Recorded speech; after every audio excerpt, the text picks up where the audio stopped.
Well, hello and welcome to More Than Just a Game. We are live here at Rockwall Ford and Chris Pena, Rockwall County Game Day. It's good to be back. First show of the school year was last week, and again, I want to thank the flag football team from Heath, the Lady Hawks. They came by and spent some time with us after winning a state championship, so that was really cool to catch up with the girls, and a lot of those girls will be playing sports at Heath this coming fall and spring. So hopefully we will get to catch up with a few of those girls later on in the season. We've got a lot going on today, as you can see, coming up at 5:15. So in about 15 minutes, we will have the Heath Hawks, Coach Dick, and quarterbacks Prosper Neal and linebacker Adams will be here to talk a little Heath Hawks football. And as we get ready to start the season, school starts next week. I know my kids aren't super excited about it, but I know us parents are excited to have the kids back in school, and it went by quick this summer, and we're just ready to go. The season for football, I'll throw that up in just a few minutes, but I think we got maybe 2 weeks until we got a scrimmage, and then next week I'm sure the all the teams for football will be in pads and things like that. This is a football show tonight, but I will be on the phone tomorrow trying to connect with volleyball, maybe some tennis, some other sports that will be starting up soon enough. I will be contacting them to see if we can't get some of those other sports on the show for next Wednesday. At this point, yeah, we had a good summer break, but at this point, the shows will go on every Wednesday. Uh, Typically, I will have my other two hosts up here, Kevin Wingfield, Chris Moore, and James Branch. All of them have the week off. They have another week of summer vacation before I ask them to come back up here and talk a little sports with me for the rest of the year. So I look forward to seeing those gentlemen next week. A few mentions before I move on. One, I have to mention all the sponsors. Obviously, this segment brought to you by Rockwall Ford Group One, and Jeff Hicks and his staff, and all the support that they give me over the past, I don't know, 5, 6 years. I really appreciate everything that they've done for me, and this would not be possible without them. And I say it all the time. People hear me, or maybe you're new to the show and you haven't heard me. These aren't just my sponsors. I am a customer. I've bought 2 trucks from Rockwall Ford. They treat me really well. They treat my family really well. Lots of beautiful SUVs, cars, and trucks up here. There's a beautiful Bronco in the showroom, an Expedition here in the showroom. So if you're in the market for one of those vehicles, come up here and give them a shot. Jeff Hicks and his staff, they're A1. They are 5 stars, and highly recommend giving them a shot. Also, Hudson Financial Group, Vice Henley Dilbeck coming on back on this year. Wrench City Power Sports, Alpha Graphics. I appreciate all the support they've given me over the years and this show. And these folks, they're in the community. Their businesses are, and they support this show, which means they're supporting the kids and the programs. And so, you see these sponsors up here because they're supporting the community and the kids. I just ask that maybe you just give them a shot and see if they can't help you out. I also want to say this. This isn't the greatest sports show out here in Texas. There are a lot of good ones, and to be quite honest, Texarkana Game Day and Longview Game Day, they kind of set the standard, and we come from the same family tree. Texarkana Game Day is the one that got me started in all this, but those guys over there, they do top notch work, and so I want to give a shout out to them because I did see a comment, and I'm going to say TT. I want to give a shout out to TT, for calling us out that we're not as good as some of these other shows. And hey, I can appreciate constructive criticism, and I'm always trying to improve. So that's something that I'll work on every week, and I continue to work on because I love what I do. I've been doing this now 8 years, and it's just it's a lot of fun and it's very rewarding. So shout outs TT. I want to give a shout out also to CT Smith. He found us, and he is said he's going to be all in our feed, giving us all kinds of grief, and so I look forward to some of that banter. So CT Smith, I want to give a shout out to you. Jeremy Senior. He's been a really good guy. That they run this podcast. Let's see if I can pop it up here. The Dub High School podcast. If you can find this on Facebook, and you like some high school football talk, and not just we focus on obviously the schools around here, but all the districts, and they bring on some great coaches, some great players, and they give a lot of really good insight, and you can tell that there's a lot of football guys on there, and they seem to know. I'm amazed by the information they have on the kids and coaches out there in the DFW area. So I wanted to give them a shout out because they're professional. They know what they're doing. They have a lot of fun. On those shows, they're fun to watch. They're fun to listen to the banter. But the Dub High School Sports podcast, go find them on Facebook and give them a follow if you like talking or listening about Texas high school football as we do. On today's show, as I mentioned, as you can see in the top left there, Heath Hawks, they'll be on with us here in about 10 minutes. Then following them at 5:40, we're going to talk with Coach Brooks and a couple of players. At 5:40, we'll talk Yellow Jackets football. And then follow them 6:05 Heritage Christian Academy Eagles football. They play six-man football. It's a different style of football, but it's fun, and they're really good. They put up a lot of points. I believe they have been to the regional finals 2 years in a row, district champs 2 years in a row. So we're going to catch up with Coach Mack and some players and talk about the season they have coming up. And then to end our night, the Royse City Bulldogs, Coach Colvin will be here as he starts his third year with the Bulldogs, and we'll talk with a couple of players at that time. So that's what is coming up tonight on the show. A few other things that I want to mention. I mean, obviously, NFL football tomorrow. It's back, the Hall of Fame game. So super excited about that. As a big-time Dallas Cowboys fan, I can't wait to talk about how this is our year, and Dak's going to take us all the way this year. So I can't wait to talk about that. But one of the things that I'm going to talk about tonight is, and I'll talk about with the coaches. But this wet bulb globe temp thing that started August 1 for the UIL, and just how it's going to affect practices.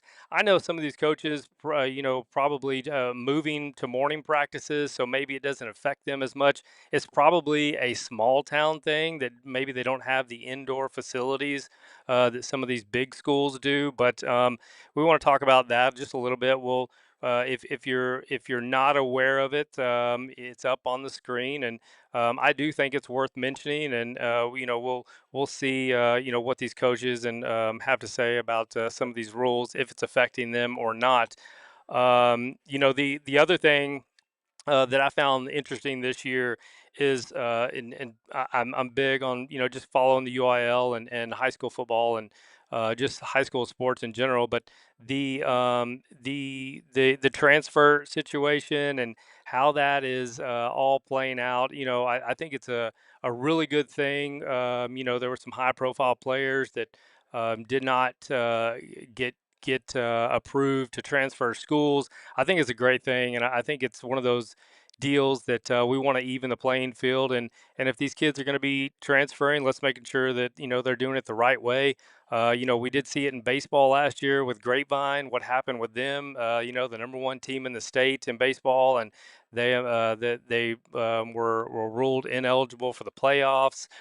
So this is a big topic, and I'm a big fan of it. Probably not a big fan of a lot of the things the UIL does, but that certainly is one of them.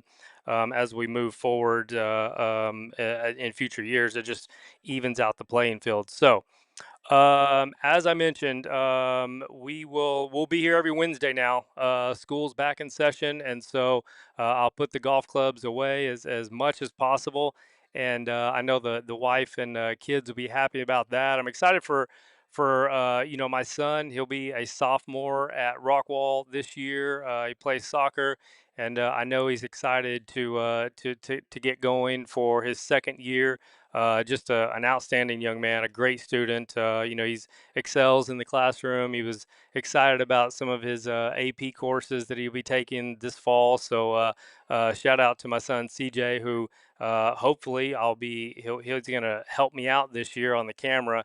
So we'll see how that goes. And then if I mention my son, I have to mention my daughter. She's 10 years old. She is starting fifth grade, and surprisingly, out of nowhere, she tried basketball for the first time this summer, and that little girl that little girl's got some talent. She is quick, and she can dribble up and down the court with no problem, and so it was cool to see. So I wanted to give out a shout out to my daughter Charlie Grace, and then finally a shout out to my wife, because now there's a lot of stress going to be going on. I'll be at a lot of games. I'll be at a lot of practices. I've got the show.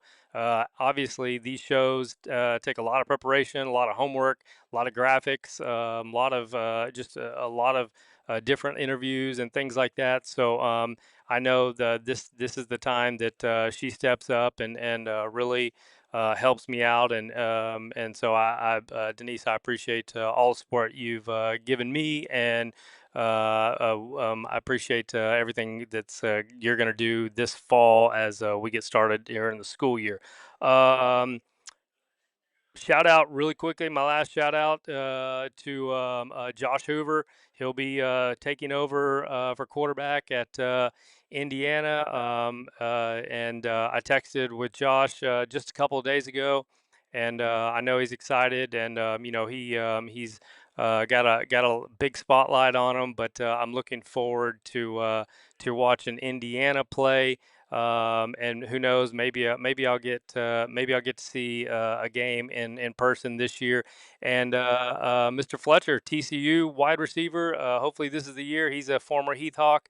I'm a big, obviously TCU fan from Fort Worth. I bleed purple, and so I'll be excited to go out and watch the Frogs. And hopefully this is the year that he gets his opportunity to show what he can do. All right. I think now 5:12. I'm going to take a quick break. When we come back, we're going to be joined by the Heath Hawks. So don't go anywhere. This is Chris Pena, Rockwall County Game Day. We're live here at Rockwall Ford, doing our best. TT, we're doing our best to up our level on this show. Maybe we're not quite the DFW Dub Sports or Longview Game Day, but we are doing our best. We will be right back. Don't go anywhere. Share this feed, and we'll be back in just a few minutes.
One.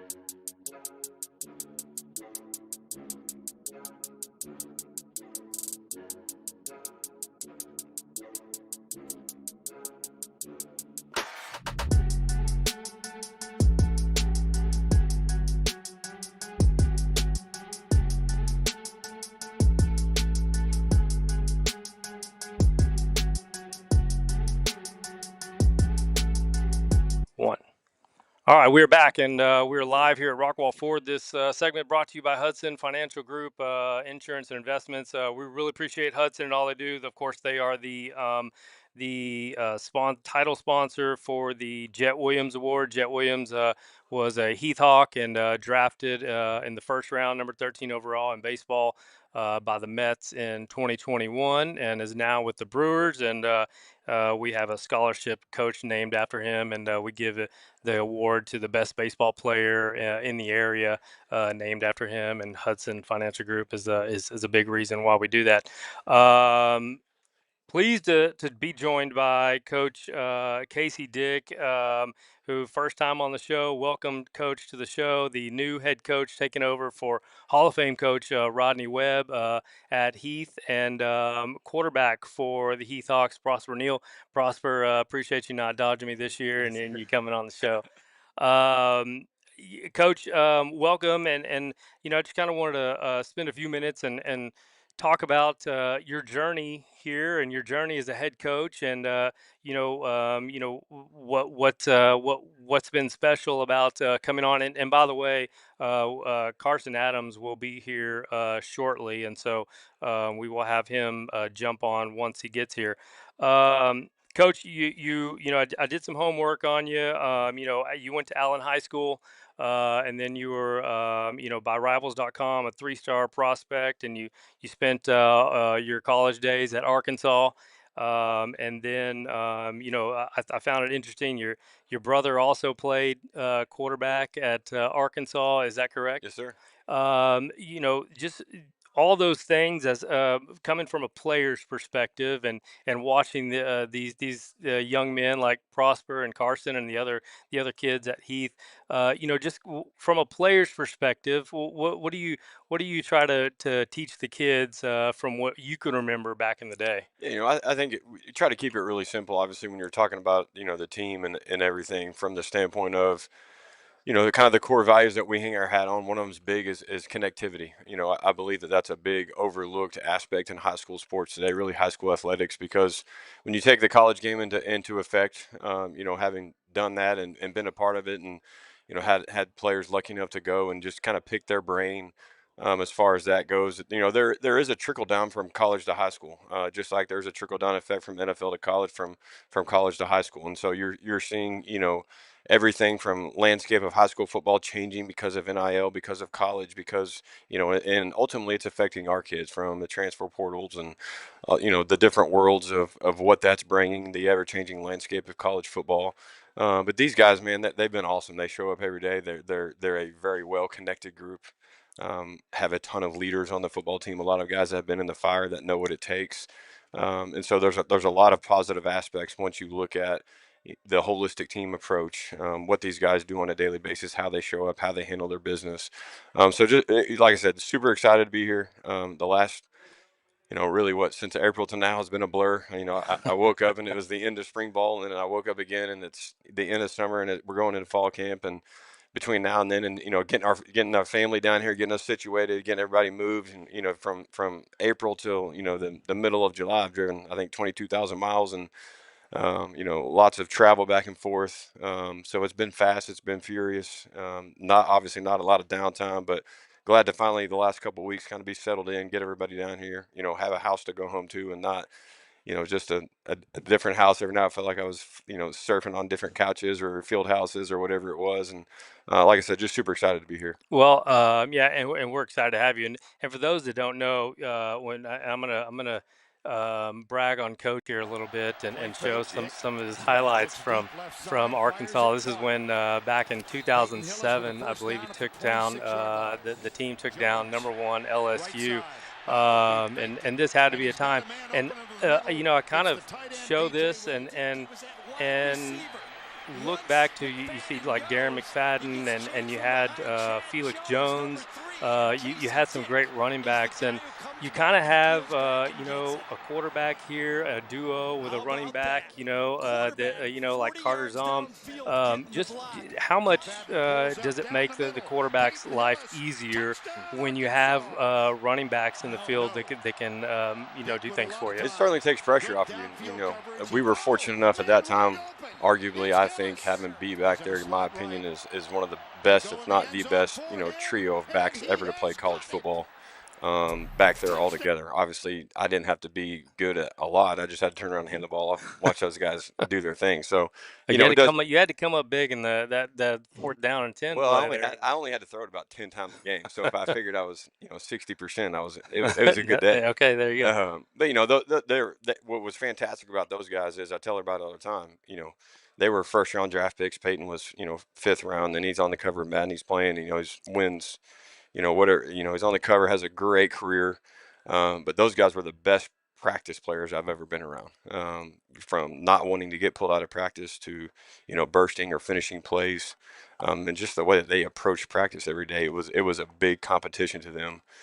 Whether they were in the weight room, whether they were whether we were doing summer strength conditioning, or whether we were outside actually practicing, they took everybody to the next level. And that's what really makes a good football team. Whether you're in a football team, a baseball team, or basketball team, I tell our guys all the time, a team is going to be good if it's player led, but it's going to be great if it's coach led, but it's going to be great if it's player led, because Oh, that's where the magic happens. And Prosper is probably one of the best leaders I've seen in high school football from the standpoint of playing quarterback is a difficult position, especially in today's world. You kind of have to walk a fine line of being demanding but not demeaning of all your players. And he's the connectivity part that Prosper has, not only with the offense but really the whole team, is what makes him special, because he really knows how to push. This doesn't make a whole lot of sense to everybody, but how to push people's buttons in a way that's not really pushing people's buttons. right. Just enough to get them motivated, just enough to push them to the next level and get them in an uncomfortable state to really see them thrive in the future and going forward. And that's difficult, because you really, in order to do that, that's kind of a compliment for him. You have to have a really deep bonding relationship with the people that you're doing that with, and they have to understand where you're coming from that aspect. And him and Carson and Carter, and we probably have 7 or 8 core captains that do an unbelievable job, that are really connected with our team, that allows those guys to go out and do the types of things that we need them to do because of how connected they are with each Yeah, other. I think all leaders understand how to motivate and how to push. A good leader doesn't blanket it. You have to focus on each individual and understand how to get the most out of them. And certainly, Prosper's one of those guys that we've enjoyed watching. Before we move on to Prosper, Coach. Just your background. You start coaching pretty early. And I know I saw an interview that you talked about maybe it was too early because there was a lot there, and you weren't really maybe enjoying the journey of it and things Yeah. like that. And but then you do find your way, and you're at Fayetteville, and you guys amass a pretty good record. You have 2 state championship appearances. You win a state championship in 2023. That experience, Coach, what do you think it's done for you, just as a person and just as a coach leading up to now? Yeah, when I took the first head coaching job I had, I was 30 years old, and it's way too young, and you learn a whole lot, kind of trial by error, getting thrown in the fire. And so there was lots of lessons learned that were very fast, but were also very applicable to kind of where we are today. Whether that's, again, learning how to communicate, learning how to talk to kids, learning really how to delegate staff activities and staff responsibilities and roles. But really understanding the kids is the core.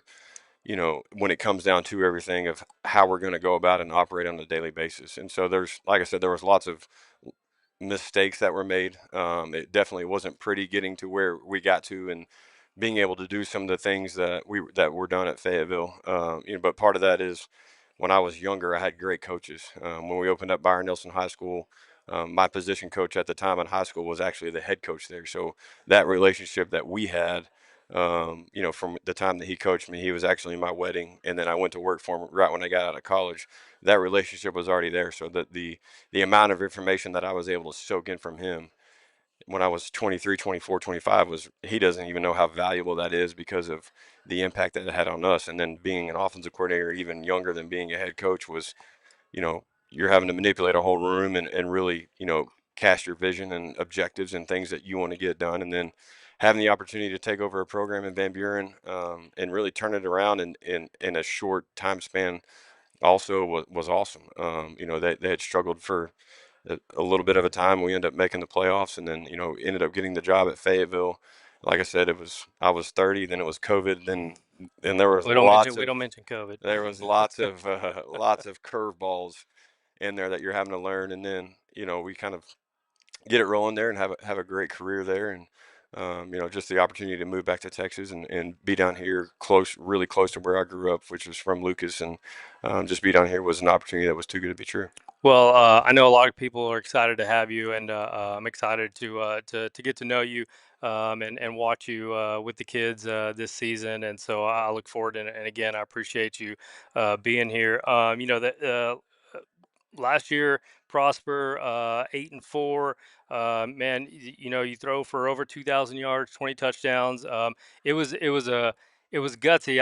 I'll remember I'll go back to the Longview game and just how physical that Yeah. game was on the road, and what you were. There we are. There's Mr. Carson Adams. Here we go. Let me make him Make them live here. live. Can you hear? Yes, sir. All right, perfect. Welcome. Is it too loud for you? All Everything good? good. All All good. right. You know, let's talk about you this year, and obviously senior year, and making the most of the moment and enjoying the journey. There's kind of that fine line of like, you want to soak it all in and enjoy it at the same time. You're trying to win. Lots of different moving parts this year. You get some recognition through Dave Campbell's with being ranked the number three quarterback running back duo in the state of Texas, which is warranted. It's one of those things that you would expect to see up there. You talk about your approach to this year and trying, as much as coaches turning and burning and learning, you're doing the same because you're. I'm sure there's new signals, new way of doing things. So just talk about your approach as you come this year. Yeah, I think this season is just it's gonna be really exciting. I mean, we obviously didn't know how the offense was gonna look, but as soon as we got it, like a lot of the offensive guys, we came together. We're like, this is gonna be fun. So I feel like just coming into the season, you're talking about like nostalgia and like bringing it all in. I feel like playing football at the end of the day, playing football is fun, and winning is always gonna be fun.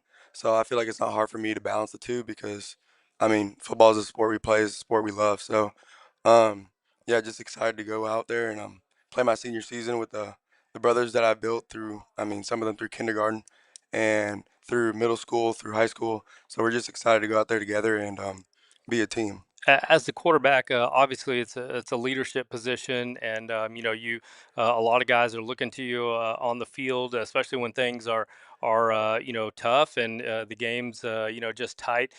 You've got a whole new offensive line pretty much in front of you. You talk about just managing and just being a leader and just building any confidence to guys that are stepping into new roles, whether it's not just the offensive line, but wide receivers, tight ends. Just talk about being a leader on this team and what that means to you and as a senior year. I think it means a lot, especially being a senior. It's like your last campaign as a high school football player, and then like the guys just coming in. I think it starts with their belief. Like when you first start playing like varsity football, it's like a little bit of a shock, especially if you move up from freshman football.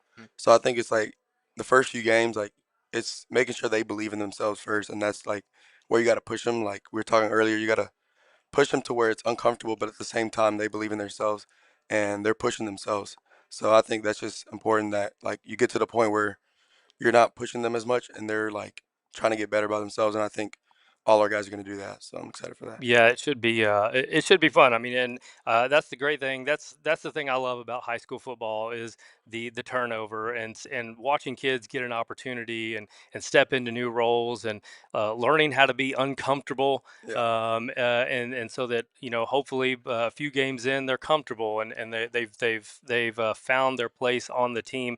But certainly it starts with leadership and you've got to have leaders on the team. The coaches can do everything they want on at practice and in meetings, but at the end of the day, the players have to come together. The players have to figure it out on the field, you're certainly coach is lucky to have you as one of the leaders on the defensive side. Mr. Carson Adams, welcome. Yes, sir. Appreciate it. The Air Force commit is Yeah. that's Air Force commit. Congratulations Thank you. on that, and Prosper. I know you've got some offers coming in, and you'll have your day of wanting to decide where you want to I've play. committed as well, You've actually. Yep. committed? Yes, You sir. did? Yeah. I looked on Twitter. Where is that? Marist. Marist? Yes, sir. Okay, so I apologize. As much as I try to do notes. All So, good. well, Thank you. congratulations. Let's talk a little bit of the defense really quick. Carson, 112 tackles last year, 33 tackles for loss, 6 sacks, a couple of interceptions. Obviously, you, Landon Foster, Yeah. guys like Elijah Smith, Jarrett Simpson. You guys are going to be asked to what I think was the strength of the Hawks. No disrespect to the offense, but the defense was something I was really excited about the last Yeah. couple of years. You guys were just flying, and I just felt like, well, the defense can keep you guys, can keep the Hawks in it, and you never know. And it was really close that year that you just lost to Hmm. Longview. There was little things, but just talk about coming into this year and how excited you are to be one of the guys that's going to lead this defense. I mean, honestly, it's truly a blessing to be in the position I'm in. Being one of the returning starters and then a senior, I think leading like the younger guys, that's something that's been really like impactful on me, especially because like I mean, I started as a sophomore and then as a junior, and then having those older guys in front of me, it really made like a really big impact on me. And now that I get to be in that role that they were, I mean, it's really just truly a blessing at the end of the day. Yeah, it's got to be a it's kind of a surreal moment. I mean, you're watching these guys in front of you, and then all of a sudden it's like, oh man, it's my turn. Yeah. And it's fun. Coach, I spend a lot of time, and I say this a lot on the shows. Yes, I watch the games. Yes, I'm getting video and things like that, but I love to see player Yeah. reactions, and I love to see how players carry themselves and how they take care of teammates. And certainly these two gentlemen right here, they've done it the right way, and now it's their turn to get going this year. Um, Coach, let me ask you really quickly about this schedule that. Let's see here. Let me. I don't like how that looks. Let's send it back there. Obviously Prosper that scrimmage game. I'm Yep. assuming Prosper, and then Denton Guy, Highland Park, Byron Nelson. I mean, it's typically, historically, this Heath Hawks program has scheduled some really good teams to kind of gauge where they are. I don't put a lot of stock in these preseason games. I call them until district starts. I think it's just a good way to figure out, the new players, the new guys, what their role is on the team. But when you look at this schedule, um, a has it been difficult because you're got all these moving parts about moving here and trying to figure out who Denton Geyer is, who Highland Park is? Have you spent a lot of time worrying about who they are, or is it just, hey, that's the team on the schedule? It's been a balance of both. I think obviously when you're in the position that we're in, number one, we have a great staff that's prepared throughout the summer, for these games. We started a couple of weeks ago of really kind of looking in and kind of studying Denton Guy, not saying anything to these guys, but just kind of figuring, okay, who are they are, based defensive structurally, looking at some of the things they do schematically from an offensive defense and special teams. Like I said, very basic level, but really just kind of going down the line from that point of view. And really, when you obviously look at our schedule from top to bottom, there's lots of great football teams on there. Lots of teams that can make the playoffs that are coached by great coaches and great coaching staffs and that have great players on their team. Obviously, with Denton Guyer, Highland Park, and Byron Nelson, those are three teams that have played on or past Thanksgiving in their respective division or wherever they fall. So you take those three things, and we're gonna number one, we're gonna learn a whole lot about our team, in a positive way, and really be able to understand our kids and walk away from that and be able to say, okay, separate the two from, where are we currently, where do we want to go with what we have, and then dive into district and hit it running. So it's a schedule that's obviously going to be testing. It's you can look at that and not and understand, the quality of opponents that we're not only going to play in non-district but also in district from week in to week out. So it'll be a fun schedule. It'll be an exciting schedule. Obviously, glad to be here playing. In Rockwall against a lot of quality opponents and be able to have a big community turnout for us as well. But like I said, these guys have worked hard to get to this point. Now it's kind of getting to the point to where it's fun. You really get to narrow down. What I love about games is you get to narrow down what you're wanting to plan and what you're wanting to structurally do, and have a really specific plan and get really good at it throughout the course of the week with their preparation and film study and the practice and things that we will implement with those guys. Obviously, that will be kind of new at the beginning for them. So we'll do a good job of really through the installs, the process that we'll put into place for those guys of really making them go play comfortable. And the number one thing that these guys will find out about us is I want them to go play fast at the end of the day. And so when it becomes too much, and I tell Prosper this all the time, I'll put as much on his plate as he can handle from the quarterback position. And then when he says stop, it's done, because at the end of the day, you don't at that particular position, and then really any of them, you really don't want to start thinking so much. You just want to start reacting. And so the faster we can free those guys up and let them go play with the great athletic ability that they have, the better off that we're going to be holistically. Yeah.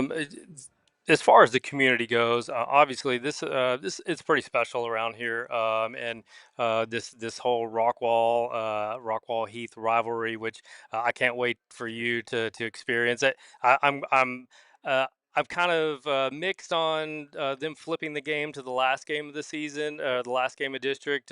Sometimes being the first, I kind of wish it could always fit in the middle, just because of how physical and emotional that game is, and that being the last game, and then you gotta jump into the playoffs, and but um, with the community and everything like that, what can the Heath Hawk community, what can they expect from you as a coach? Just out and about, just who you are. Yeah, I think just being visible is huge. Obviously, in a community like this, um, knowing number one, our biggest goal is to be coaches, yes, but obviously, one of the things that these guys have found out is, I want to be bigger than a coach. I want to teach them, particular and certain life lessons. And obviously, we haven't been able to dive into as deep as what we'd want to do with that, just because of the schedule and things. But they've learned how to change a tire, how to Yeah. tie a tie, how to put weed eater line in a weed eater, how Okay. to uh, check tire pressure, Things I don't work know a how to drill. do, and I'm Yeah, I 48. mean things that took me. That's what I told my wife. Gets on me all the time. She's like, "You didn't know how to do any of that until you were 30," and I'm like, "Well, I'm trying to teach these guys when Yeah. they're 18 so they can Fair enough. make their wives happy or their girlfriend when they say, 'Hey, hang this picture on the wall or go air at my tire.'" Yeah. So just things outside of that, and then we want to have a big impact on the community, and we'll be involved with our elementary schools every Friday morning. We'll go to a different one Really every cool Friday thing. morning, and really try to embrace our community, be involved, and community service is big to me also. And so I told them, we want to try to do two.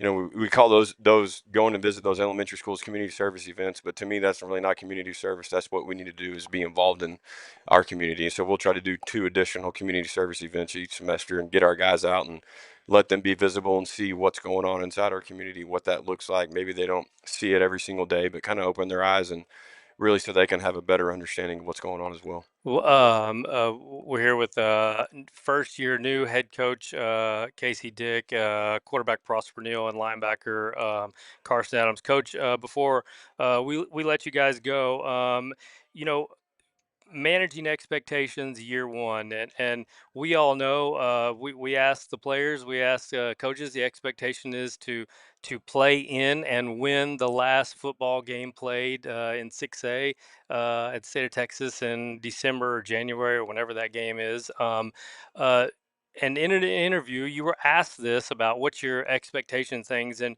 you just talked about just being able to take advantages of opportunities.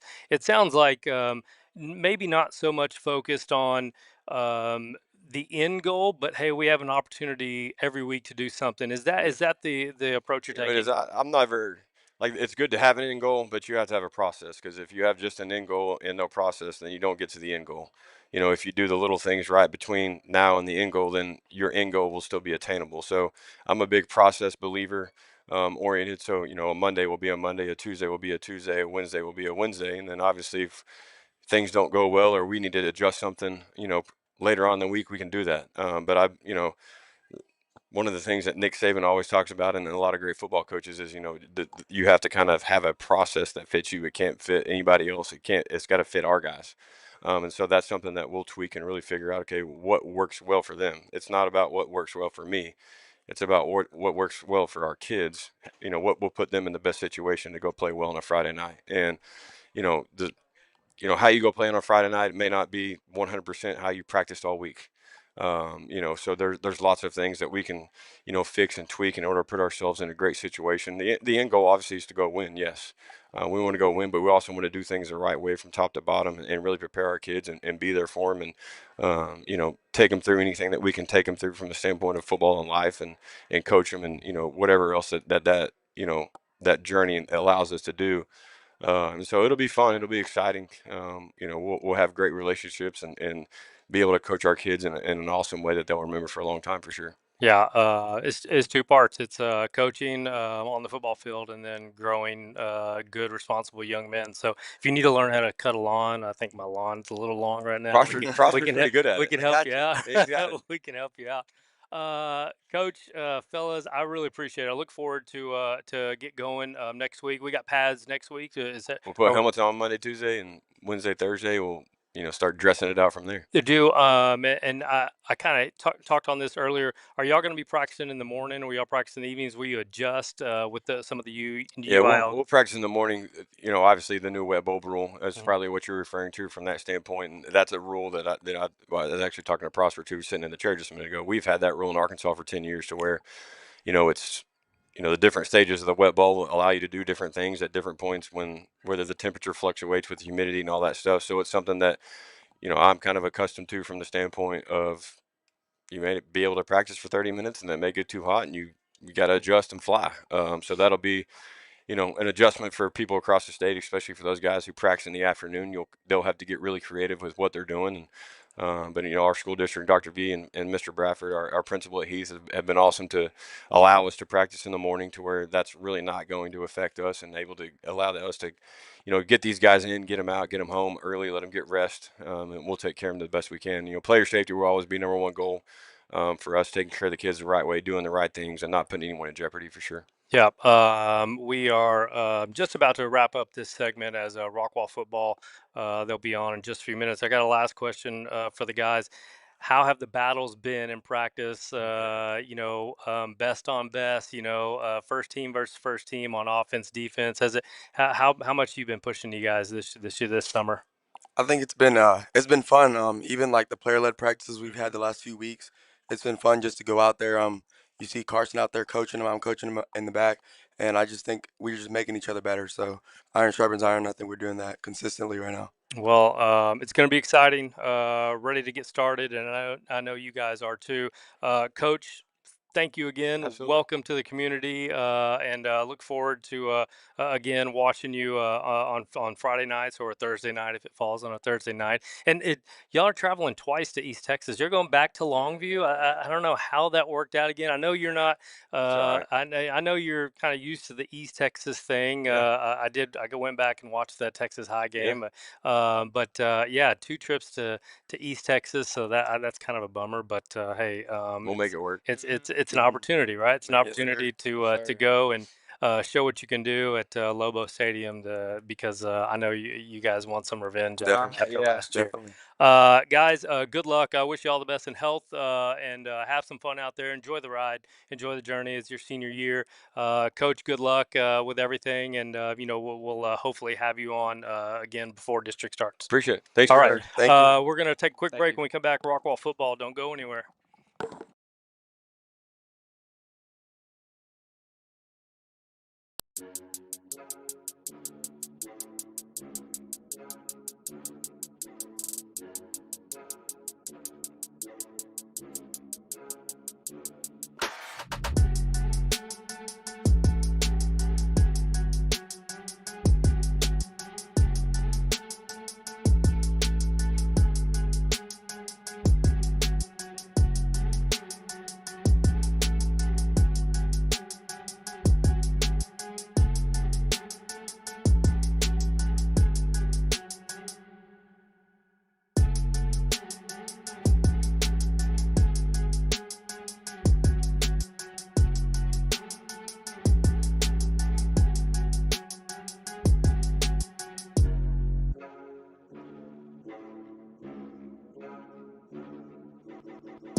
One.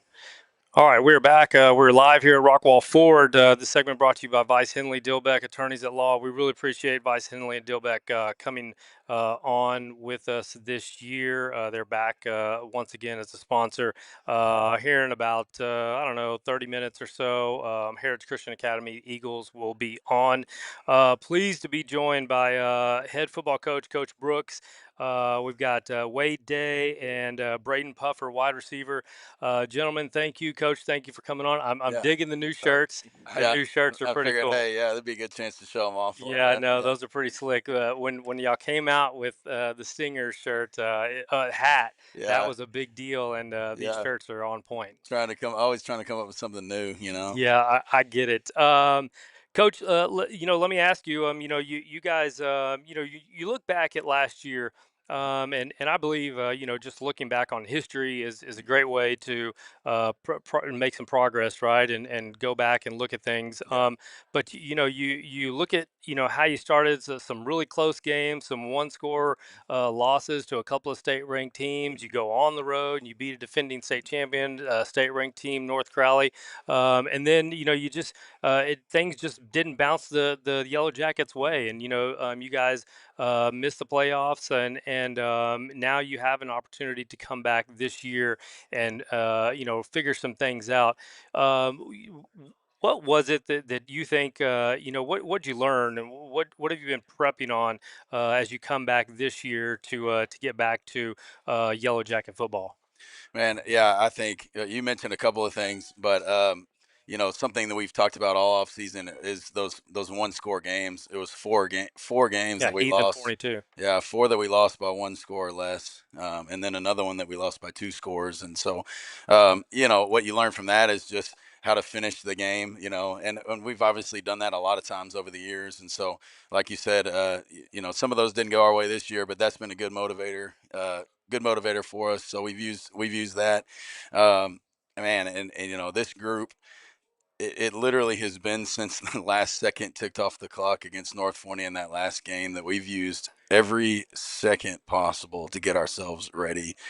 For me, it's the first time in 13 years at Rockwall that we haven't won a playoff game, not just make the playoffs, haven't won a game. And this is my first time in 19 years in my career that I've ever not been in the playoffs. Well, we're going to use that, and once is enough for me. Yeah. And so it's been a good motivator for us. I talked to our coaching staff when we started staff meetings this week, and one of the first things, or last week, one of the first things that we talked about was just how difficult it is to sustain success for a long period of time. And this isn't bagging on many other coaches, but it's part of the reason that coaches jump from one job to the next a lot of times, because kind of getting something started a lot of times from nothing is a little bit easier than keeping it going for a long time. Well, Right. this is going into year 14 for us, and more than anything, it was just a reminder that we make this happen as a team and as a coaching staff. We make it happen. It doesn't just happen. Right. And I don't think that we took anything for granted last year, but it is just a good reminder that we're the ones that have done this and built this foundation, and we're gonna do it again. Yeah, We're I gonna mean, do it again this Rockwall's year. from as long as I've been here, since I moved here in 2010. I mean, Rockwall is just it's just 10-6A. Rockwall is 10-6A. Rockwall Heath, Yeah. Rockwall, is just one of those programs, and yeah, you don't take it for granted, but sometimes the ball doesn't bounce your way, and you talk about these one loss, these one score games that Mhm. didn't go your way, Yeah. but could easily be the opposite a year later. Right. And when you look at this group that's coming back, obviously a really deep wide receiver core, Yeah. a defense that's got playmakers like him, Christian Lawyer, that are Yeah. going to be really important for this defense. Yeah. Um, what has excited you? And for those that don't know, and maybe you have young kids or that are coming up or whatever, their summer workouts, their programs is one of the best that you're going to Mhm. see, I Yeah. believe. And there's the coaches are bought into those summer workouts, the kids are brought into it, but through all that this summer, just kind of what have you has been exciting to see from this group? Well, first of all, I'll say summer workouts and anything workout related. Andy Malk, our strength and conditioning coordinator, he deserves all the credit for that. Man, that guy he is absolutely It's phenomenal. Malk. Yeah, I always say Moloch. Malk, So, yeah. and we live in the same neighborhood. I'm sorry, Coach. Man, he is so good. He is Yes. phenomenal, and he's been here. Um, man, he's been here with us since 2014, and man, he has had as much to do with our success as anybody. And so, anyway, there's a reason. There's a reason that almost 800 kids show up to workouts for us over the summer from 7th to 12th grade, boys and girls. I mean, it's incredible. And so what's been exciting to me watching these guys every day is just the edge that they have about them. This particular group is incredibly competitive. Man, they want to get after it and whatever it is they're doing, and that is really stood out to us. It stood out to us, as we went into off season and spring football, and then at the beginning of summer workouts, we could see it. But to me, the real indicator is at the end. Like everybody's always fired up at the beginning. Well, what's it like at the end? Well, we had our toughest day of summer workouts. I guess it was last Thursday. I saw the post. Yeah, it's pretty brutal. Man, and I'm telling you, it was their best day of workout, and it was not easy. Right. And Yeah, for sure not. but I'm just the way that they attacked it, and I get to see that every year, and it's just a different. It was a different mentality with which they attacked it, and of course I mentioned like former players and coming back, and like it just shows you what it means. They didn't have to do that, but they know like that's meaningful, so Yeah. they want to come back and be a part of it again. And Yeah. When you got guys like JSN that pop their head in every once in a right. while and can motivate. Obviously, that's a big thing that can help. But Yeah, this is pretty cool. So Anthony Orgy was there. He ran with hmm us, and hey, then he was with the Saints for a while, and yep. we ran, and then he went in and he was kind of working out afterwards. And while he was in there, after he did all that, he got a call from New York. Hey, we want to fly you up. Flew up to New York, and they signed him the next day. Wow, that's Yeah, awesome. Yeah. it was So pretty funny. He was he was wishing he hadn't run those 50-30s because now he's having to go up there work out. But anyway, he made the team, and or they signed him, and so for of the course Giants I or for for the the Jets? Giants, Okay, yeah. the Giants. So of Okay. course I called him and told him, hey, it's because of those 50 Yeah, there you 30 go. 30s Yeah. that you ran, obviously. Obviously, that Yeah, had everything to do with but it. yeah, that was pretty cool. We're here with head football coach for Rockwall, Coach Brooks, Braden Puffer, wide receiver, and defensive end Wade Day. But gentlemen, before I get to you, Coach, just ask you really quickly. Looking at looking at the schedule this Yeah. year, and I don't know why. See, no matter how much I prepare, I never get it right. Let me send that back real quick too. Scrimmage Lake Highlands, and then you start off Prosper Jesuit. Yeah. Melissa. Mm, That's a new one kind of yeah. on the schedule. Yeah. Just kind of looking at the schedule and how excited you are to see your guys being able to figure out where the team is Mhm. before district gets started. Yeah, that's always our number one goal. It's the reason we play good people, and we've played just about everybody over the course of the last 13 years. So that's no different this year. Playing Prosper, played them several times, had some real knockdown dragouts with them in the playoffs and then in non-district before. Uh, Renewing with Jesuit, which is always a great game. We really like playing those guys. Coach Hickman over there does a great job. And then, yeah, Melissa was a new one. I was at an event with their head coach, and he was talking about having a hard time finding a week 3 game. And I said, well, I'm having a hard time finding a week 3 game too. And so Yeah, there you go. decided to play, and kind of looking forward to going to we're not going to their place this year, but getting to see their stadium and Right. stuff. And they had a great season last year, making it to the semis. But yeah, that's the goal. We want to find out our strengths and weaknesses, and you can only do that by playing good people. And so that's what we're trying to do this year. The obviously 10-6A, the talent, the teams, have really the Yeah. competition's gotten a lot better when you look back in the day when it was Mesquite Horn and Mesquite and things like that. It just always felt like maybe there's some weaker teams, but from top to bottom, it feels like well, this is a really really good district, maybe one of the tougher districts top to bottom in the state. Yeah. Um, Looking at how you guys approach defensive lines, offensive lines, that's got to be one of the most important things for you Mhm. when you coming in to this year, to be able to make sure that hey, everything starts up front on Yeah. both sides of the ball. If we can make some things happen, how's that been with the offensive and defensive line this year? Yeah, that's really where it all starts. For any football team, but for sure for us, it's one of the big points of emphasis that I'm going to bring up with these guys on Monday when we meet as a team for the first time. It's just winning the line of scrimmage, and that is going to be a theme of ours for fall camp, and just making sure that we know how to get that done. Hmm. Obviously, we've been working on it in the spring, and Yep. it helps when you get bigger and you get faster and stronger, and so all of that is going to help. But yeah, that's where it starts for us. We have to be able to run the football on offense, and we have to be able to stop the run on defense. And you do that by winning the line of scrimmage. Guys like this make a big Yep. difference. When you have a 3-year varsity player like Wade Day anchoring the D line, then that makes a big difference. Having Christian Lawyer, who's a 3-year varsity player at linebacker, it makes a big difference. Offensive line wise, Michael Carina at right tackle.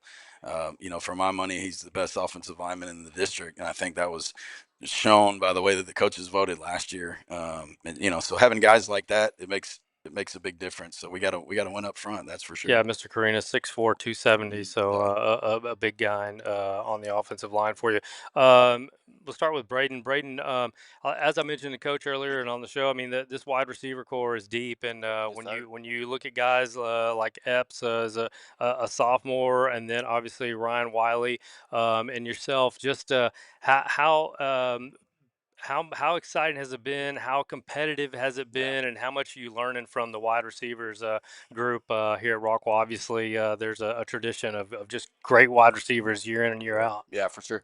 No, the biggest thing for us is the energy that we bring to the wide receiver room. Everybody's pumped up to be there. Everybody's holding each other accountable, and that's the biggest thing. We're growing and learning off of each other, everybody. And our wide receiver room's deep, and we're here to compete. So just having that aspect of bringing good energy, because not all teams are coming out there and wanting to practice, but we're out there running with our Yeah. pads out, just going out there and trying to make a statement. We're all living up to each other and trying to have a good time out there. I always find it interesting, especially when you have guys that are, maybe getting a lot of attention, like Ryan is, and like Mr. Epps is, just not being team players and playing unselfish ball and just saying like, hey, if my number's called, great. If it's not, then I'm going to go out and block and do the Yeah, little things to make the difference. As a wide receiver core, not around the coaches, just as yeah. teammates. Have y'all found a bond? Do y'all just find a way, just like, hey, we're gonna make it happen no matter what, no matter if it's my turn to have a big game, great. If it's not, oh well. Yeah, for sure. I think what you said it perfectly. Having that bond that we have, all of us are connected and friends outside of football, and I feel like that's a big thing again too in like playing into the accountability part. Just holding each other accountable, and if Ryan eats, then I eat. If I eat, then GD eats. If GD eats, Kendall eats. Everybody's eating around in our wide receiver room. And it goes every way, and there's no selfishness at all whatsoever that we have. We're playing as a team, and we're here to compete at the end of the day, and everybody knows that's our mission. So that is Jadarius is GD, right? Yeah. Oh yeah, Yeah. yeah. Okay. Sorry for No, no, it's clarification. because then I don't have to mess up, making sure I pronounce his name. I mean, I was Moloch, and it's so I mean, like I always mess it up, so I'm just gonna call him GD from going forward. Wade, you talk about this defense, and that's the name of the game. I think, especially in the district, the offensives have always been there for Rockwall, for Heath. You look at Longview, you You look at North Forney, you look at Forney. The offenses that have always in this district seem to be like, okay, they're pretty good, and Roy City too. Sorry, Coach Colvin, I'm gonna throw you in there. Just some good offenses. This defense coming together quickly and making it happen. Just how much are you looking forward to watching this unit gel together as the season progresses, as you get closer to district play? Oh, I'm excited. It's going to be a great season. We, like you had said, we're not always blessed with the size or maybe skill, but one thing we have and share as a defense is the word blue collar.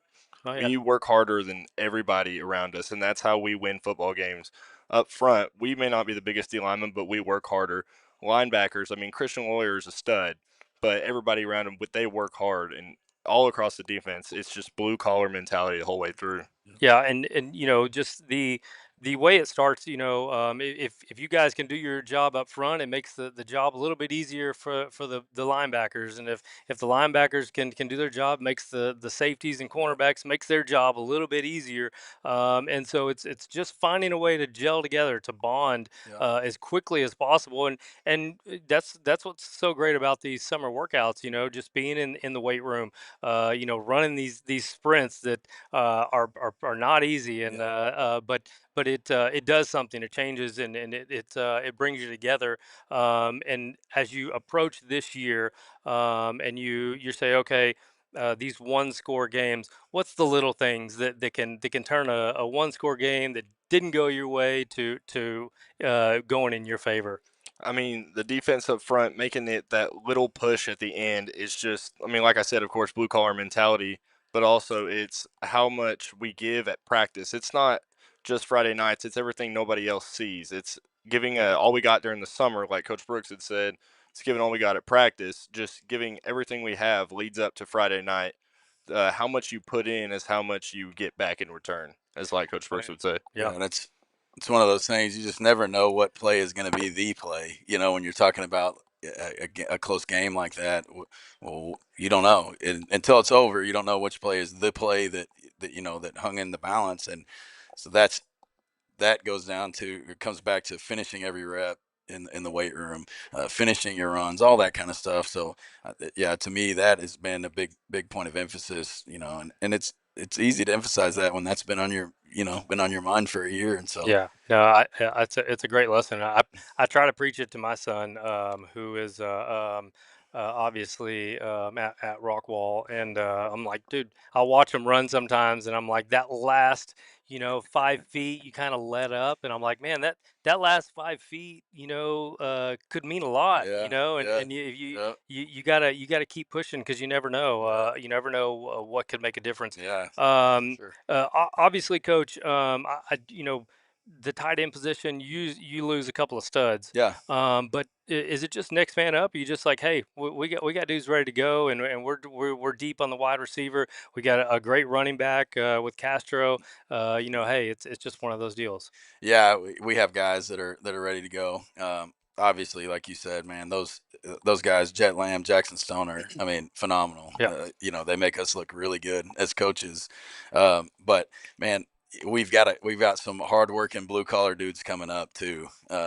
Guys that people probably don't know about. Cannon Johnson was a varsity backup for us last year. Is going to get a real shot to be out there a lot. Kason Valencia was our starting JV A team H back. So those guys they prep for the opportunity to get to be on varsity and showed us that they can do it in the spring. Yeah. Sanders. So how do you say his first name? Is it Yosha? Josh. Oh, Yasha. Yash. Josh. Joshua. It's Joshua. Joshua. Yeah. Yes, sir. See, there we go. We just Part call of him. this show is We just call we call him Yash. That part, makes it easier. part of this show is learning how to pronounce guys' names that I'm going to mess up regardless at some point anyway. Coach, I know you're excited. I know the Yeah. coaching staff is excited. Really, Friday nights watching Rockwall play and watching Coach Young out there, lose his mind on special teams is worth buying a ticket. That's right. So I know That's you right. guys are excited to get Yeah, going. for sure. I appreciate you stopping by. I appreciate you Yeah. you coming on and catching up. We'll see you. So we got pads and helmets next week. Yep. Are you guys switching up practices because of the new UIL temperature thing, the wet bulb, I think it is, or the Yeah. So the good thing about what we've done, we've actually, so it hasn't been a policy till this year, Right. but it was guidelines, I guess, the last couple of years. Well, we treat it as policy, and so we're not really having to change what we've done from the past.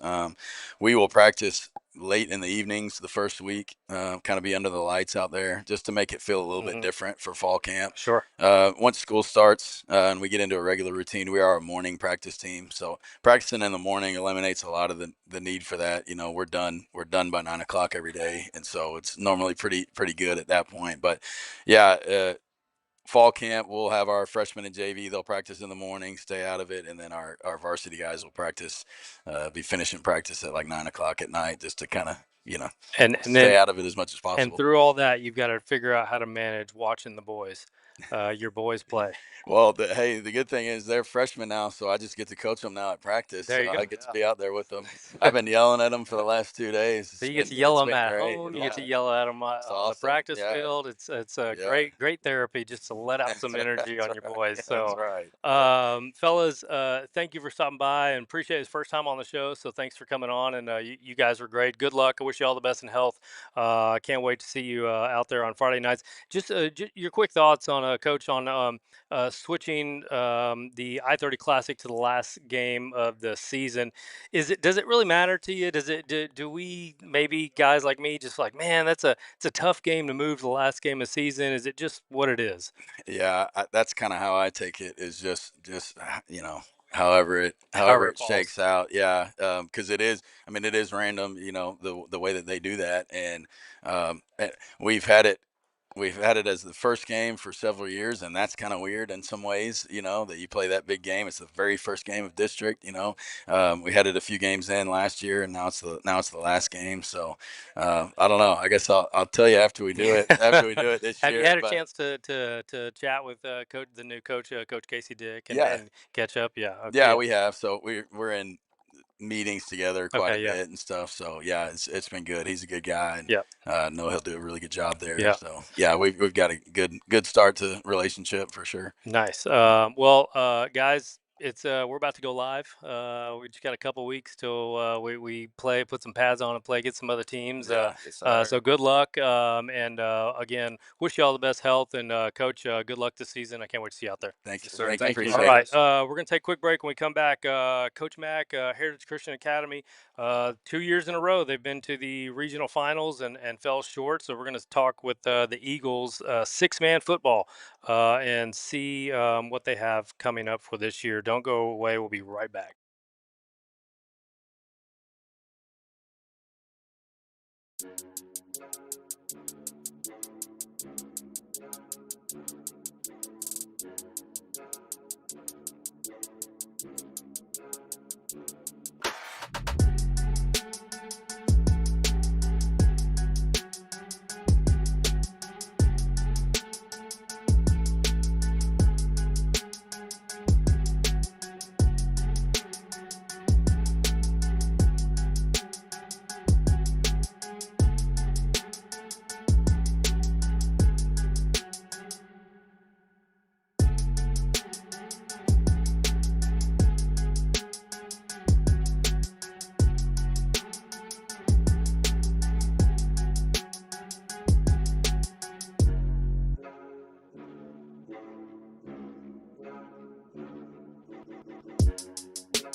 One. All right, we're back. We're live here at Rockwall 4. This segment brought to you by Alpha Graphics, Rockwall. You see the phone number there. If you want to elevate your business and get some good signage, they wrapped our trailer out there. So Alpha Graphics, located in Rockwall, who happens to also be connected to Heritage Christian Academy, the owner there. So that's a good plus. That's That's right. why I put them up there for you. 2 alums. There you go. We're joined by head football coach and athletic director. Is that still the hat you wear, athletic director? That's it. Coach Don McAvoy. Coach, That's welcome. Also, we got Caden, Braden, and Colton. So I wrote them down so that I will not forget in order. So that's Caden, that's Braden, that's Colton, and we got the two brothers that I don't know how I didn't put it together before we got started, but we got it going. Coach, Yeah, you're we're from Fort live. Worth. Yeah. What's that? Oh, so because that's from Fort Worth. Fort Worth, yes, it's Yeah. a Fort Worth thing. Fort Yes, Worth Fort Worth thing, thing. Coach, let's talk about last year, 8-2 overall. You know, but I love this stat. Points you guys scored was 592, and points against 290. That's a pretty dominating season offensively and defensively. A lot of games that didn't go the full length, or it could have been a lot more. If you don't know, if you're new, Heritage Christian Academy, they play 6-man football. It's fast, it's fun, it's crazy. It doesn't make a lot of sense to me, but I've learned a lot over the last couple of years, and sometimes I'm like, wait, is that legal? Can you do that? Wait a minute, that guy was just over here. How's he playing this position? But it really is fun to watch, and you guys have had a lot of success. You've especially the last couple of years, regional finalist 2 years in a row, district champs 2 years in a row, and I know this school, this coaching staff, the players, they're hungry for more. Can you just talk about some of that success and how you're trying to build on it as you come into this year? Well, it's kind of unique. I'm going to start with why we brought the three that are here are connected in a big way to the past. So we've had football for 28 years at our school. And everybody hang on tight, because coach, when he's we pay attention. We've been we've been playing football for 28 years. We've been to the playoffs 21 times. These guys were born into the program, and I know that there's Rockwall Eagles and everything is born into the program. When I got to the school, these guys had older brothers playing for me, and they weren't even. Well, we'll keep it PG. They weren't even around. Okay, they were okay. They weren't even around. So not just the fact that they are very good football players for us, they are what we are. They've lived their 17 years as Eagles their entire life. They've been on the sidelines. They've been running. They've played in the elementary games on Friday nights. They've traveled, gosh, who knows where. They've traveled to Prairie Lee, to Abbott, to Gordon, to I'm saying cities that y'all think that you may know, but as 6-man players and coaches, we know these places. Y'all look at them on a map and go, "Wow, where's that?" I'll tell you, most of you that are listening, we've eaten at Mary's Cafe at least a dozen times. Okay, I need to go to Mary's Cafe then. Mary's Cafe in Strawn, Texas. Yes, sir. So that's really what keeps us motivated is these kids on a Friday night. Our whole school comes out, like they say in a 1A town, the whole town comes out and it shuts down. Well, we don't shut down Rockwall, but our school shuts down. It's nothing for us. We play at Wisdom Field. It holds 1,100 people.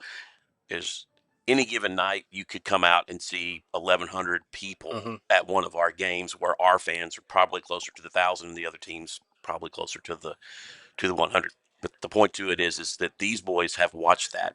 That's all they talk about. They talk about being Eagle football. They don't talk about being Jackets or Chargers. It's like a small town for us, Right. and that's all they do. So It's in their blood. that's pretty much how our culture works in a nutshell, and how we've kept it going along. We've only had 2 head coaches, twice 3. We had 3 head coaches in the school's history.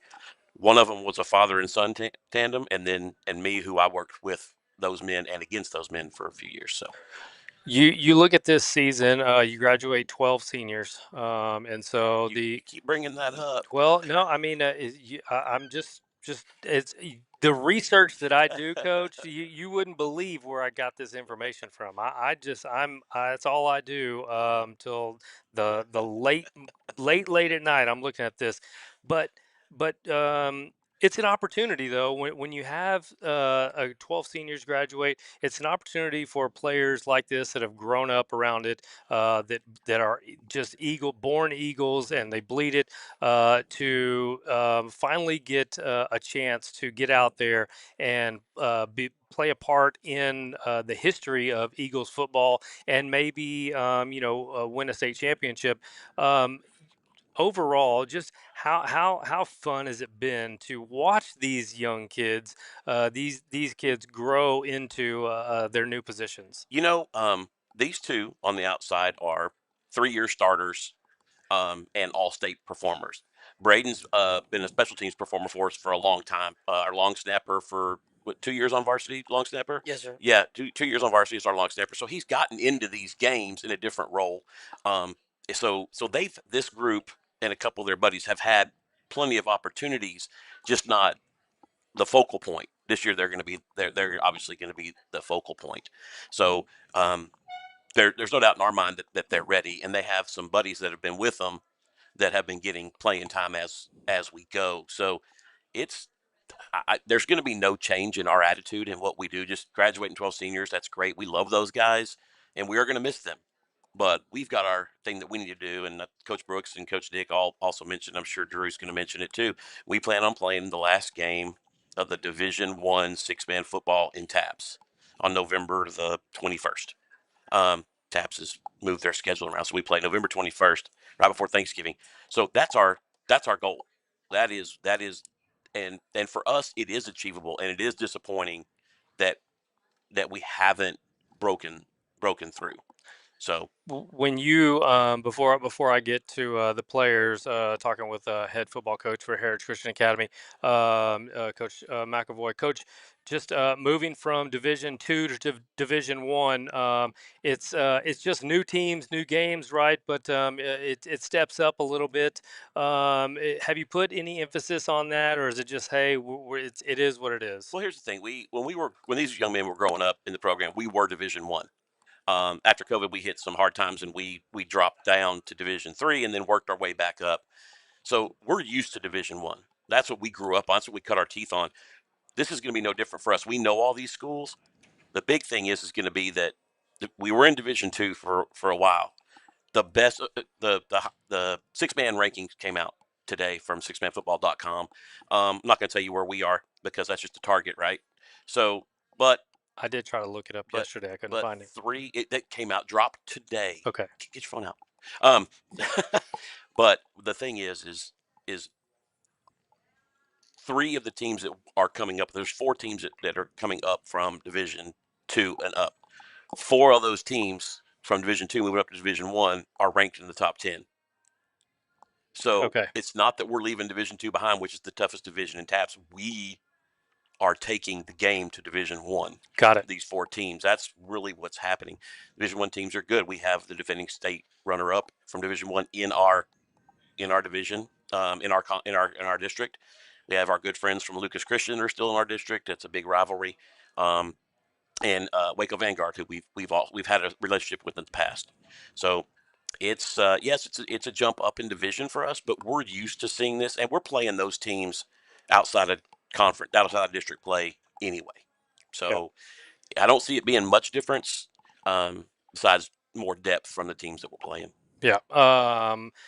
Let's move over some players. Caden Westmoreland, senior running back slash linebacker. As I mentioned, 6-man football is fast and it's furious, and you could break a 60-yard touchdown, and then you have to be back out there in just a short time to play defense. How much fun or how much are you looking forward to this year? With the group that you have around you. I'm really excited to really like come out of our shadows. I feel like we've been hiding behind a shadow between all these seniors that just graduated. I'm ready to prove what we can do and show what we can do.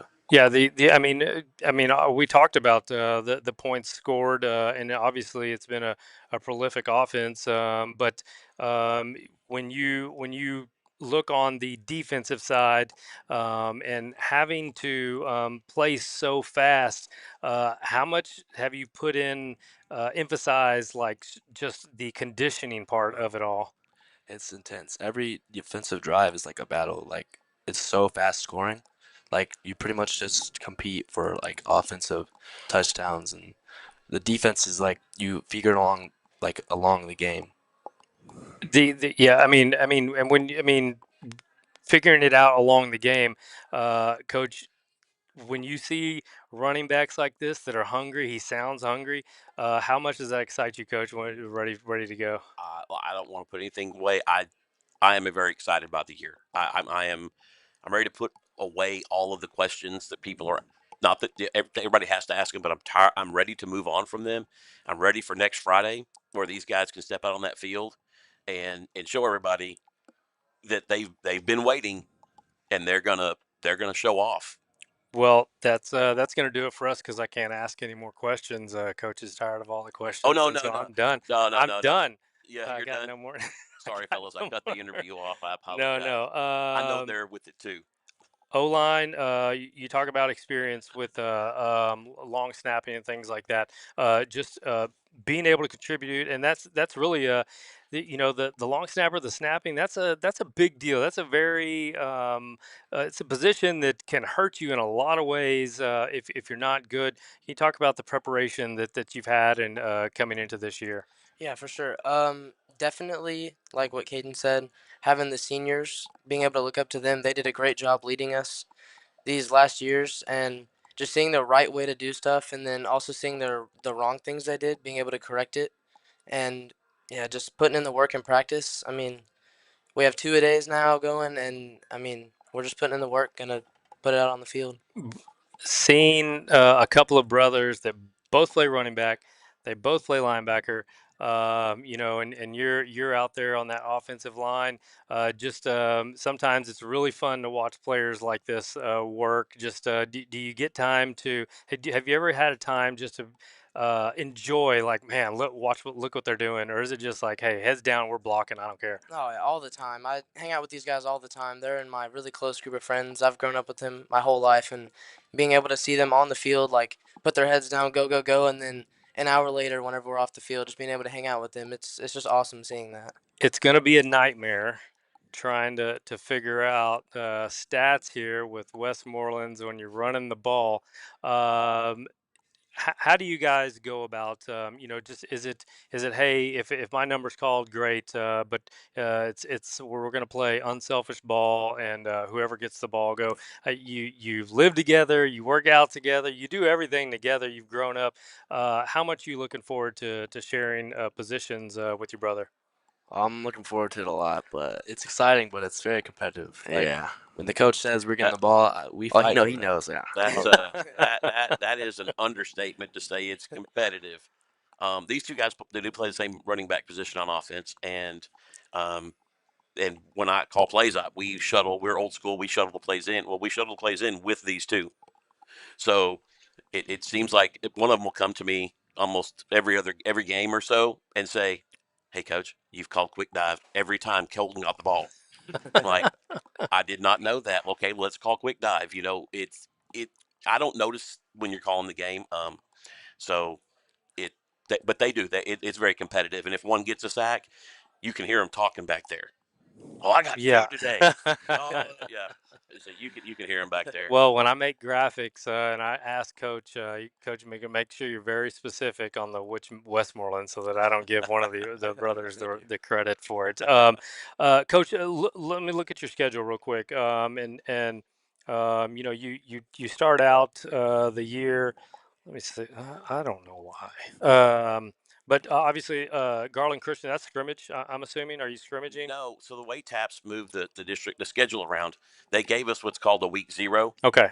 So instead of taking an extra bye in there, we decided we would play week zero. So Garland Christian is week zero. We got Greenville Christian next week is our only scrimmage. Okay. So yeah, that's Garland Christian's week So zero. really, that's week 2. Really, I messed up. That would be week 2, or yeah, because week You would be 4. 0, 1, 2, 3 for us. Yes, that would Gotcha. be Okay, gotcha. week 1 for the UILs is our week 2. You start out with Or that week is our week 1. Sorry. Gotcha. Okay. Yeah. I said yes. Okay. You start out 2025 state champions there with that is your week 0 game, Week correct? 0 is the TCAF Okay. state champs. Okay. Well, Gotcha. no. Okay. Garland Christian is our week 0, or our first game of the year. Let's just go with that. You got it up there, right, Got it. guys? Okay. That's our first game of the year. Okay. That's Garland Christian. We've known them for a while. Okay. And they're a good team. Week 2 that you have up there, our second game is against the TCAF state champions. It's another private school league, just a smaller league, but they're the champions of that league. Okay, gotcha. Obviously a lot of home games. That's a good thing. But when you go down the line, um, do you keep the kids focused on week to week, or is there games that are circled? Obviously the Holy War with Greenville Christian, right? I mean, that's a big one. Or is it just, hey, we're going week by week here, guys? We'll let one of the guys. Which one of y'all want to tackle how we handle the length of the season? Yeah. So what our saying in HCA is just every week is a new season. So you got to go out and win every season to be able to make it to state. So if you don't do your best in practice, then you're already getting off to a bad start of the season. So Gotcha. just give it your best no matter what you do. Yeah, I like it. Every individual game is like a state championship to us. That's Every how we single play one. it. Yeah.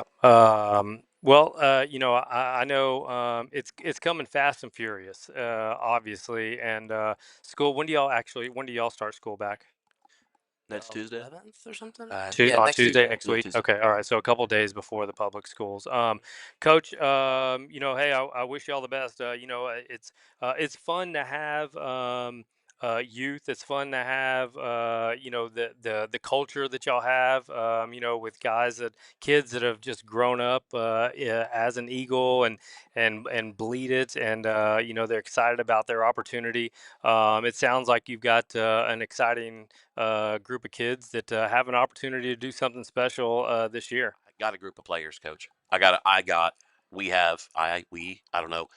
I'm just proud of them. We do have a great group of players. We got a freshman running back that you're going to want to come watch. These guys know Preston how Porter. explosive he is. He's just a ball player. Our straight up running back is a burner, big, strong, just a burner. So we've got those guys. I tell people all the time, our line, which we call X, Y, and Z, they're basically receivers that have to block.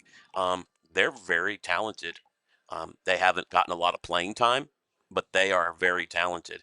If they can do what they need to do, this team is going to be playing again in November for a chance at the state title. Love it. And it's not a far fetch to say if they do what they're capable of.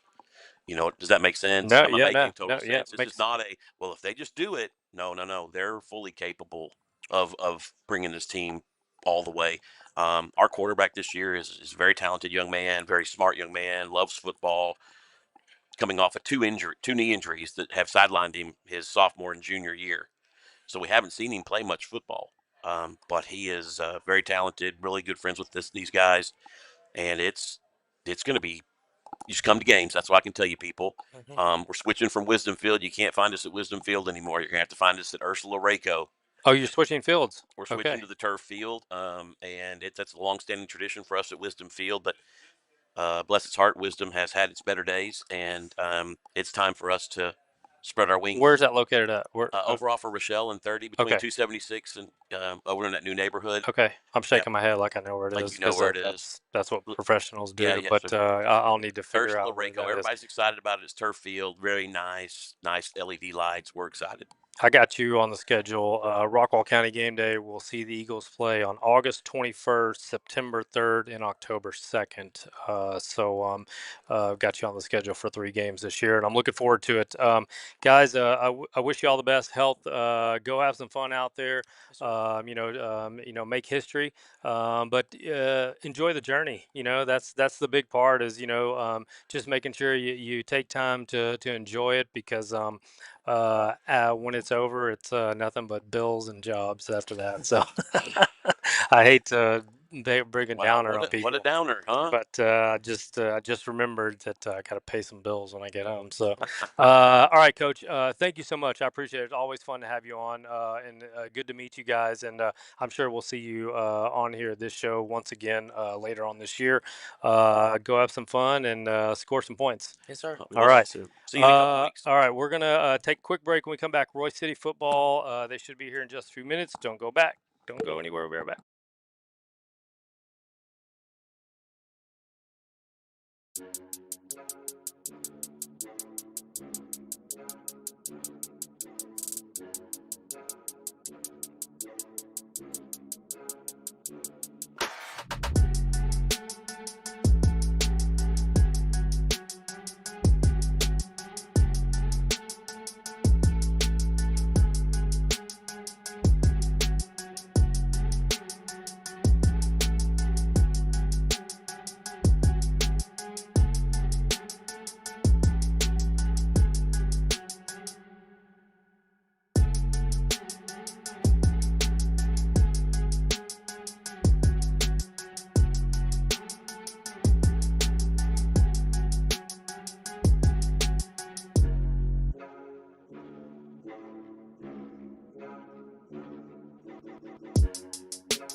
one.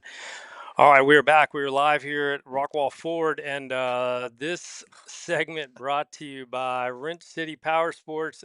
James Branch, who is a one of my co-hosts on this show, who will be back maybe next week. I think he was traveling for 2 weeks, but anyway, he'll be back joining us soon enough.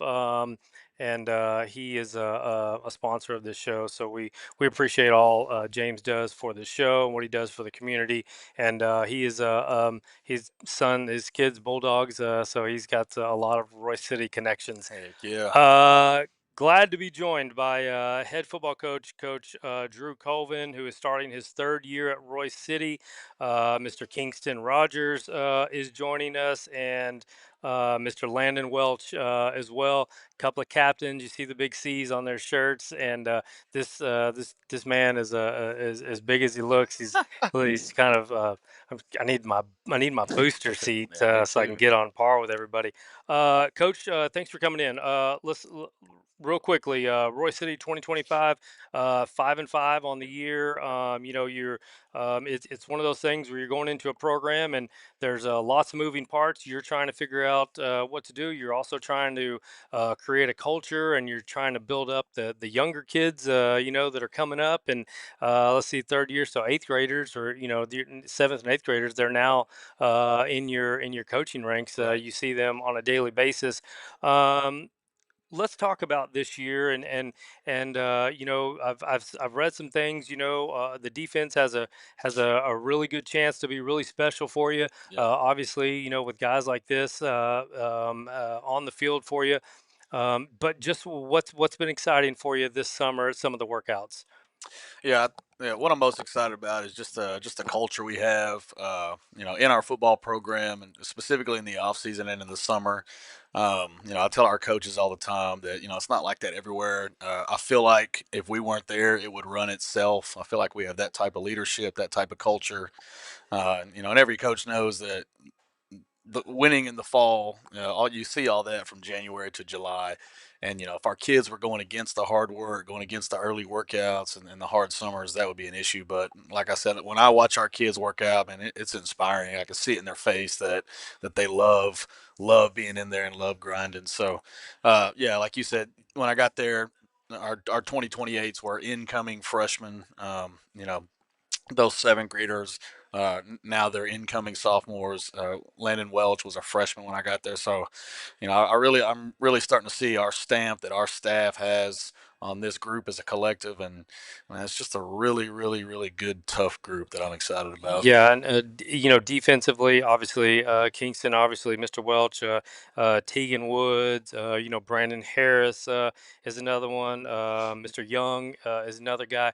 And I've been to some summer stuff out there with you, and I've seen the energy looks good. Yeah, The kids look like that it's like, all right, we're ready to take a different step. Are no you doubt. putting pressure on taking a different step, or is it just about getting better each day and letting the results speak for themselves? Yeah, I think early on as a young head coach, it was like I need to really, really focus on winning games. With this group that I have, Landon Welch's group, Kingston's group that's backing them up, to me, it's about building a football program that's going to sustain. If I was worried about scoreboards and winning games on my record, well, I would have scheduled the same non-district that we had last year. And I don't mean that disrespectfully to those guys, but we were winning games in non-district by an average of like 43 points. So I'm really excited about these groups that are coming. This group that we have, and it's something I'm going to talk to them about Monday in our team meeting about. We are building a program. We are building a program that they're going to be proud of. They can look back on. We're building a program that we want to go play the best, and you can look at our non-district schedule, and that'll show you that. So it's because of the guys that we got, some of those guys that you listed off, and that's kind of the culture. That's the way our culture is headed. So I'm excited about it. If you go back last year and into this year, and you look at guys that are now going to get an opportunity because of some people that graduated, Yep. just the progress that you've seen from the program as a whole, and your coaching staff. um, I guess how I would say how pleased are you with the progress that's being made by the coaches, the players, the community, the administration, everything behind the team? Yeah, that's a great question. I'm really proud of it. I think what I'm most proud of with our staff is just our staff chemistry. I think that's important. I want our guys to enjoy coming to work because we're around each other a lot, and we do. We hang out outside of football. We sit in that field house and we joke all the time. So I'm really proud of our staff. I'm proud of where we're at as a team. I feel like we're a year ahead of where I thought we would be. I think last year's group, they weren't overly talented as far as like just complete talent when you think about the teams we were playing. Uh, but man, they were tough. It was one of the toughest groups I'd ever been around, and that is what I feel like made us a year ahead of where we should be. I mean, we either won or in a game in the fourth quarter, 9 out of 10 games, and we just ended up losing some close ones. But Yeah. because of how tough those guys were, which you have to play hard, and if you don't play hard, you don't have a chance. And our kids played really, really freaking hard. So I'm proud of that from a standpoint. And then this year is a more talented team. It just is what it is. We got some really talented kids in these classes. We have 6 or 7 that played 10 games as sophomores. We got Landon Welsh, that's a 3-year varsity kid, 2-year starter for us. So it's a collective group that's played a lot of games together and has had a lot of success. So I'm excited about that. Before I'll ask you, Coach, about the offense here in a few minutes, but Kingston, I'm going to come to you. I something that stuck out with me when I really put eyes on you this spring. I was at the spring game. I was on the field. It was during warmups, and I think I may have taken a picture of you, and I might have posted it, but I was on you. But you were all business, and it's a spring game. You're playing against your teammates here, and I think even one of the coaches was like, "Hey, smile, relax," and you had no response. You had no emotion. It was all business, and that was like, okay, players like that, players that are treating this as like, okay, it's time to go, could make a big difference. What is it about you that brings that intensity? And how much are you looking forward to playing ball soon enough? I mean, I've been playing this sport since the 7th grade, and it's just really been business from there. I mean, you look at the college level, you look at NFL, it's all business. They're all being paid to be there. Same for us. I mean, I'm still in school, but I got to take this as well, I'm on the next level right now, especially going against these kids that have bigger offers. I mean, I have them too, but I mean, at the end of the day, I mean, iron sharpens iron, and I don't care if you my teammate, we cool, but you ain't got the same color jersey, it's on. Well, I mean, I think, but there's something to, the number ones on defense going up against the number ones on offense. You want to push each other, and you want their best, right? You want them all business because that means that you're going to be tested, and they're going to push you to be better. As one of the captains on this defense, what's kind of the message? What are the players talking about to try and take the next step and really it's a tough district. It's a it's a district that's gotten better over the years. It's deeper. It's maybe the deepest district in the in 10 I mean in 6A because of just top to bottom. You're like, man, I don't know what could No happen. doubt. But what's been the message with the defense as a captain? I always tell them, like, I've been to certain places like Under Armour, Next, All American Bowl, and for the national television, for ABC, Mhm. something like that. And I mean, I've seen the best of the best. And then at the end of the day, people think, oh, yeah, we're going to be good, blah, blah, blah. And I tell them, I'm like, well, you've gone against your teammates, you've gone against the twos, the ones, and all of them. And yes, you may have dominated them, but you haven't dominated these other top tier schools. You haven't gone to see against these bigger guys. You've seen somebody the same size as you. I'm like, no. At the end of the day, we have to be smarter. We have to be more physical. You always can't be the biggest, and Yeah. you always can't be the fastest, but you can be the more physicalist and Yep. most dominant. Yeah, So 100%. That's words right there, and and again is pretty much what I got out of you when I was just watching you with the stare and just ready to go at the spring game, and it's going to be exciting to watch you and this defense get going later on in what just pads and helmets next week, and then we sir. got scrimmage after that. Landon, listen, whatever happens up front kind of affects what's going on in linebacking position and Yes, sir. linebackers, whatever is going on there. That kind of affects what's going on in the secondary. Yes. Just how much is this linebacking core looking to contribute and say, hey, do your job, fellas. Just do your job, and let's take care of each other. What's the mindset as far as the linebacking core is? Well, at first, it's definitely not the same as last year's seniors. I was with them for a couple of years, so it's like, I was kind of falling behind them, and then after they left, it's kind of I had to step up myself. I'm I'm the senior. I'm the one that they're looking up to, so I kind of had to take a hold. And it's just being physical. That's right. And even anytime, especially because it's hot out now, you have to deal with the heat. So Yeah. even during the heat and when they're tired, they still got to push, be physical, because once you get past the D line, that's who you're looking for next is the linebackers. And I think the group we have right now is going to be very dominant and really good, and the energy's there. So I'm really excited for this season for all the linebackers. Yeah, and I think, Coach, just speaking to the secondary, because just being part of that. If you have a physical defense, if you talk about, hey, we're going to be smarter, we're not going to make the dumb mistakes, the penalties. We're going to keep it cool, and we're just going to outplay you. Yep. You might beat us a player here or there, but over 4 quarters, if you beat us, you're going to feel it, Yep. right? Oh, And definitely. then but can you talk about the secondary and Yeah. what they're going to bring to this team? Yeah. I always, I always try to get these guys going before we spring game or we're scrimmaging, and the offensive coaches don't like it. But I always tell them like I'm not the one that has to block them, so it doesn't matter to me. So, but yeah, secondary is super talented, just like the entire defense is. We got Brandon Duro Harris, who's also a captain. He's a freak. He lives and breathes football. He's one of the hardest workers I've ever been around. Phenomenal football IQ. We got Tegan Woods. He's going to play both ways for us this year. He's one of the harding. He is. He's the hardest hitting safety in Texas. I would stand behind that. Um, we got Killian Yao. He's a 3-year varsity guy for us. He's backed up some kids that gone on to play college, but this year we're hoping it's his time to shine. And then we got another kid, a young guy that's going to play corner on the other side. So another talented kid. We got Jalen Polk. He's a senior. He'll be back there in the secondary too. So it's a talented secondary, one that I trust.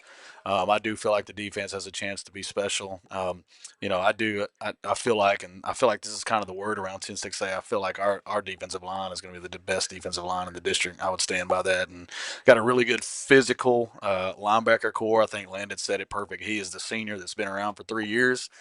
He is the one they look to. He's got some young guys behind him that are ready for the challenge. So, uh, like I said, I scheduled it. I scheduled this season and this non-district specifically around this group of kids, and I wouldn't be shocked if we went out there, and won them all. I wouldn't be phased if we went out and lost the first week because I know these guys mentally can handle it. Know that we're moving on to week 2. So it's a deep defense, and I'm excited about it. Yeah, yeah. I mean, listen. It, no disrespect to any offensive coordinator. You were an OC at Rockwall and or any of the schools. 10-6A to me has always been, man. It's just a lot of offense, Yeah, right? every And head coach in the district, besides North Forney, is an offensive head coach. It's a yeah, very offensive-driven district. right. So if you're a defensive coordinator or a defensive player, yeah, you got to be up for the challenge every week. Yeah, 100%. Let's talk about the offense. Obviously, there's just some really talented players. When Bryson Arney came on the scene as a sophomore, I had no idea about him, and I was like, wow, I think that first game he maybe had Yeah, 3 or 4 touchdowns. I don't remember, 4 touchdowns. but Yeah. it was and it was a nonstop thing, and then you've seen him at during the summer, and he's just seeming to adjust his body and make the movements to find the ball. But it's deeper than him, right? I mean, you know, you look at Colin Heath, Yep. you look at you know, other guys on this squad that, especially, you know, you talking about O line that's going to have to be really big. Devin Bradley, you know, is a guy running back. Just this offense, you know, what can we expect to see out of this offense this year? Yeah, you know, there's some really talented players in this district on the offensive side. You know, and this might make some guys mad, but I don't care. You know, there's some good receivers in this district, but Royce City is wide receiver U, and that's a fact. You can Mm, check the stats from last year. There's some big names. There's big names at North Forney. There's big names at Rockwall. Yeah, the leading receiver in the district wasn't even close. Was Bryson Arney. yeah. Yeah, and he played 8 games. There ain't anybody out there that can stop that kid. So you got Kamari Nelson. He'll be a sophomore next year. Elite speed. Going to be really good for us. You know, he picked up a Texas Tech offer in SMU and SFA this summer, and you know all that's got to translate to the field. He's got to go out there and do it. But you know, Colin Heath is a Division I receiver. Kamari Nelson will be a Division I receiver. Bryson Arney is the best receiver in the district. Offensive newcomer of the year last year as a sophomore. More receiving yards than anybody in the district. So, yeah, the best wide receivers belong to Royce City, and that's a fact. We got Devin Bradley, running back. He'll be a stud. He's in that 2028 group.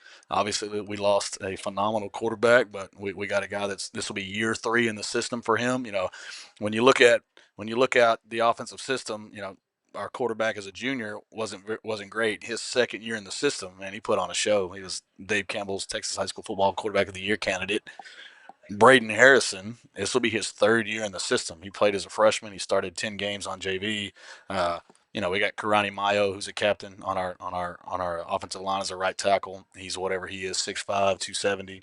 He's a freak. We got Chris Ochoa at guard, another captain for us on the offensive line. So yeah, I would, you know, like any other Friday night, everybody else better be ready for the Bulldogs. Yeah, it's going to be exciting, and you know, you go around and you know, you look at predictions and all these things that people like me and these quarterback couch guys, you know, are just like picking teams, and Yep. you know, I think I'd put a post out yesterday. I'm like, hey, this is a Royce City could surprise the people, and you know, could be the team that's like nobody's really talking about, but when you go see them live, when you go see them at practice, when you see them working out, it's been impressive, and Yep. the energy's been there, and it's gonna be fun to see. Yep. No doubt. Um, before we get out, Coach, this year 3, um, and building the program, how rewarding has it been just to